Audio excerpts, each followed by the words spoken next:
Artisticamente Divertido, canal do YouTube. Quando eu conto para as pessoas que eu estudei História da Arte e que eu escolhi no último ano da faculdade como um período cronocultural, o período medieval, ou seja, arte medieval, as pessoas me perguntam, às vezes, o que é isso? Então, vamos explicar o que é arte medieval.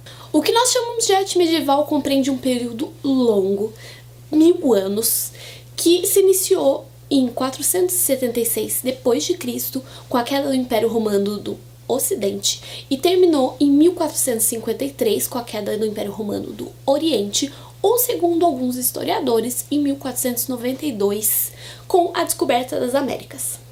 Então é claro que nesses 1000 anos não era tudo igualzinho, porque, poxa, são 1000 anos, né? As coisas mudam. Lá no comecinho tinha muito mais a influência romana e a influência dos ditos povos bárbaros. E mais pro final era tudo mais parecido com o que a gente conhece na Renascença. Inclusive a pintura de cavalete só veio no final da Idade Média. Na maior parte da Idade Média a pintura era muito mais ligada à arquitetura. A arte não era vista da maneira que a gente vê a arte hoje, como um objeto independente que você coloca lá e fala, uau, isso é uma obra de arte. E o artista não era aquele tipo super gênio que expressa umas coisas super loucas lá e é totalmente independente, ele faz o que tá na telha e joga e é, né, um super gênio ou um sofredor ou um pobre ou um doido. Não. Artista, na verdade, era muito mais um artesão. Ele sabia fazer um negócio. Um cara que sabia, por exemplo, esculpir. Um cara que sabia pintar. E essa pessoa, frequentemente, tinha instruções muito claras de quem encomendou a obra. Então, eu quero que essa obra seja feita com um fundo azul, especificamente um fundo azul de tal tipo, porque algumas tintas eram muito mais caras que outras, então isso poderia, por exemplo, mostrar a riqueza da pessoa que encomendou a obra. Então o artista não saía lá fazendo o que dá na tela dele, vamos fazer, vamos pintar. Não era assim. Existia uma encomenda, na maior parte das vezes existia um monte de regras que ele tinha que seguir. E grande parte da arte medieval que a gente conhece hoje são obras que estão ligadas à arquitetura, que foram criadas para ser colocadas junto à arquitetura. Não eram simples decorações, mas todas elas tinham uma função muito precisa e grande parte das vezes significavam coisas. Então complementavam a arquitetura. Por exemplo, a gente pode pensar em pinturas murais, tipo de muro mesmo, que tinham em igrejas ou em castelos ou em outros prédios laicos, ligados sobretudo ao governo ou à aristocracia. Podemos pensar em esculturas, sabe aquele monte de escultura que tem em, sei lá, uma igreja gótica ou uma igreja românica na frente ou dentro das igrejas, tipo aquelas gargulazinhas, aquele monte de santo e tal. Por exemplo, temos esse exemplo. E é interessante que todas essas esculturas eram pintadas. Pode esquecer tudo que você sabia até hoje, de imaginar aquele monte de coisa cinza, que era tudo cinza. Não era cinza, era pintado. Desculpa te decepcionar, eu fiquei meio chocada quando eu descobri também. Igual as esculturas da antiguidade, por exemplo, sei lá, aquelas Vênus, todas lindas, elas eram pintadas, não era aquele negócio brancão. Pois é. Então quando você for ver, sei lá, tá fazendo um turismo ali, viu uma igreja medieval, você imagina na sua cabeça ela cheia de cores, porque haviam cores. Ainda temos os vitrais, sabe, aquelas obras com pedacinhos de vidros que ficavam nas igrejas, nas janelas, que também tinham todas as suas funções. Ainda tem as tapeçarias, que eram mais de uso laico, ou seja, podia ter a casa de alguém.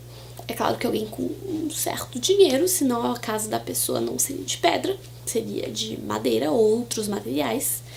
Mas quem tinha, por exemplo, um palácio, tinha um palácio de pedra. E as paredes de pedra eram geladas. Então você colocava uma tapeçaria, que ficava lá bonitinho. Ainda podia estar exaltando a pessoa que era dona da casa, por exemplo, o rei ou um nobre.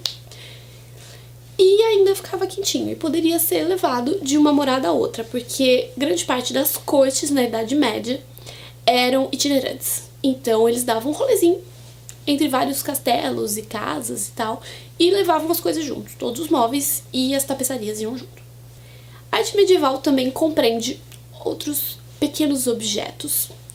Então, um monte de coisas que estariam ali no limite entre o artesanato e que hoje nós consideramos arte, mas que na época tinham uma função clara.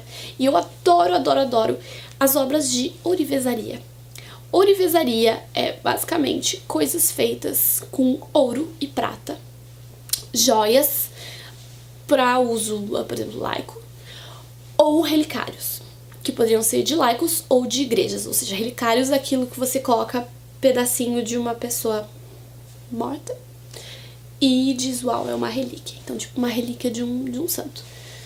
Então, tinham relicários muito, muito lindos, incríveis, todos detalhados e, novamente, com significados.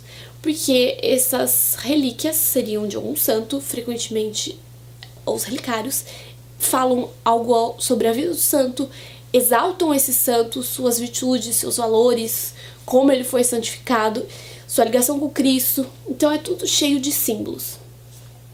E nós chegamos aqui em uma das características, se a gente tiver que falar uma característica da arte medieval, que acompanhou praticamente todo o período, é essa. Tudo tem muito significado. Não ia lá e fazia um negócio só pra, legal, ficou bonitinho assim. A maior parte das obras tem um significado muito forte. Então tem muita gente que olha e fala, nossa, mas como a arte medieval é feia, o artista não sabia desenhar. Ele não sabia pintar, esse pintor, não tinha perspectiva, mas não tinha proporção. O que esse escultor fez, esse cabeção desse corpinho e não sei o que, parece que tá tudo muito plano. Mas não é que ele não sabia, mas simplesmente isso não era o mais importante. O importante era a ideia, era o conceito. Então, no que a gente falou de arquitetura, as obras que estão em alguns lugares da igreja, por exemplo, os altares, tem muito a ver com a Eucaristia, que é o que está acontecendo ali. Então, as obras têm funções muito importantes, tanto as obras religiosas quanto as obras laicas. A maior parte das obras do período era religiosa, a igreja era a grande patrocinadora das artes, mas também os reis e os nobres e outros laicos também, às vezes, encomendavam obras. Nós temos, por exemplo, os manuscritos iluminados, que eram manuscritos, grande parte das vezes, de temas religiosos, por exemplo, bíblias, mas cheios de ilustrações muito, muito bonitas. Algumas vezes existiam alguns outros manuscritos que eram laicos, que falavam de outros temas, não os religiosos. E que também as pessoas gostam de falar que o artista não sabia desenhar, mas não é isso. Não é que ele não sabia desenhar, que ele não sabia esculpir. Ele estava passando uma ideia que era o mais importante e não só, sei lá, deixar bonitinho. A ideia não era mostrar o real, mas um conceito. E nisso é muito parecido com a arte contemporânea, a arte que a gente faz hoje. Então, muita gente vê a arte conceitual e fala, nossa, mas não entendi. Essa coisa estranha. Porque o mais importante é o conceito, é a ideia. E apesar de eu ser uma artista contemporânea dos dias de hoje, e sempre leio muito e visito muito e tô sempre muito dentro, é claro, do mundo da arte contemporânea, eu também escolhi a arte medieval, porque essas duas coisas pra mim têm muito a ver, essa ideia de conceito ao invés de simplesmente representar a realidade. Essa ideia negativa da arte medieval veio sobretudo com a Renascença, que considerou a Idade Média um período de trevas, ou seja, Idade Média entre a Antiguidade e a Renascença. Então seria esse período aí intermediário que eles consideraram de trevas, porque eles redescobriram a Antiguidade e a proporção perfeita, a representação da realidade e a perspectiva, e disseram, nossa, isso é magnífico, e o que foi feito até agora, durante esses anos que nós esquecemos a Antiguidade, é um desastre. Mas isso não é verdade, são simplesmente períodos diferentes. Então, por favor, não fale que a Idade Média é uma coisa estranha e tipo uma Idade das Trevas. Vocês me deixam chateada, é o meu período de especialização. Então, obrigado por assistir esse vídeo, se inscreve no canal, ativa o sininho e me segue nas redes sociais. Beijinhos e até a próxima!